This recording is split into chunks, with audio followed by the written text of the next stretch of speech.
couple was having a discussion about what to see and do now that they were safely in Florida on their honeymoon. Trying to assert himself right off the bat, he exploded, "If it weren't for my money, we wouldn't be here at all."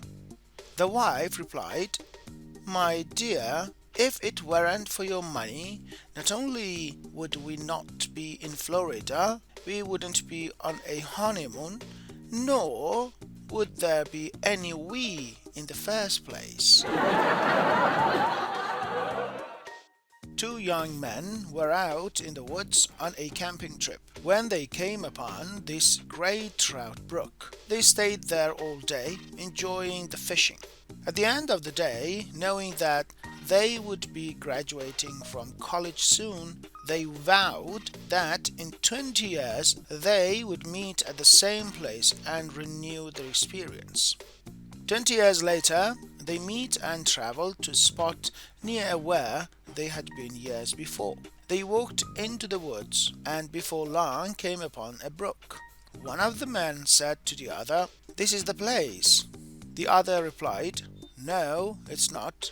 The first man said, "Yes, I do recognize the clover growing on the bank on the other side," to which the other man replied, "Silly, you can't tell a brook by its clover." A couple just moved into a hotel, and the hotel clerk asks the man after helping him with his luggage, "Anything else?" "No, thanks." "Maybe your wife needs something?" "Oh, yeah, thanks for your reminder. Do you sell greeting cards?"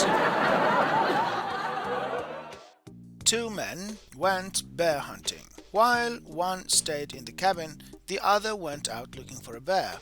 He soon found a huge bear, shot at it, but only wounded it. The enraged bear charged toward him. He dropped his rifle and started running for the cabin as fast as he could. He ran pretty fast, but the bear was just a little faster and gained on him with every step.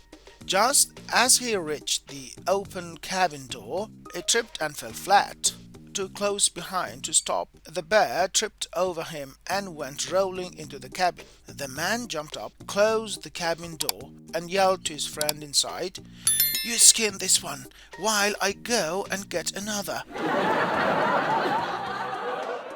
A hungry snake arrived at the edge of the river while the fisherman realized he had forgotten to bring any bait.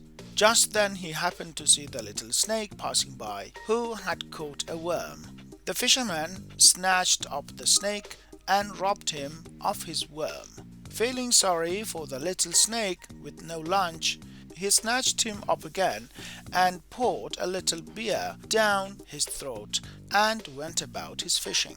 An hour or so later, the fisherman felt a tug at his pants leg. Looking down, he saw the same snake with 3 more worms in his mouth. A man goes to a bar with a dog. He goes up to the bartender and asks for a drink. The bartender says, "You can't bring that dog in here." The guy, without missing a beat, says, "This is my seeing eye dog." "Oh man," the bartender says, "I'm sorry. Here, the first one's on me." The man takes his drink and goes to a table near the door. Another guy walks in the bar with a chihuahua. The first guy sees him, stops him and says, "You can't bring that dog in here unless you tell him it's a seeing eye dog." The second man graciously thanks the first man and continues to the bar. He asks for a drink. The bartender says, "Hey, you can't bring that dog in here." The second man replies, "This is my seeing eye dog." The bartender says, "No, I don't think so. They do not have Chihuahua as a seeing dog." The man pauses for a half second and replies, "What? They gave me a Chihuahua?"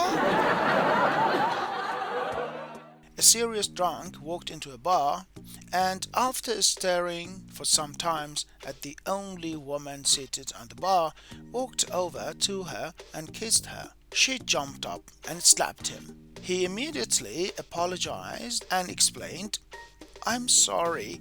I thought you were my wife. You look exactly like her. Why, you worthless, insufferable, wretched, no good drunk, she screamed. Funny, she muttered. You even sound exactly like her. One night, this guy comes into a bar and asks the bartender for a drink. Then he asks for another. After a couple more drinks, the bartender gets worried. What's the matter? The bartender asks. My wife and I got into a fight, explained the guy, and now she isn't talking to me for a whole 31 days. The bartender thought about this for a while. But isn't it a good thing that she isn't talking to you? Asks the bartender. Yeah, except today is the last night.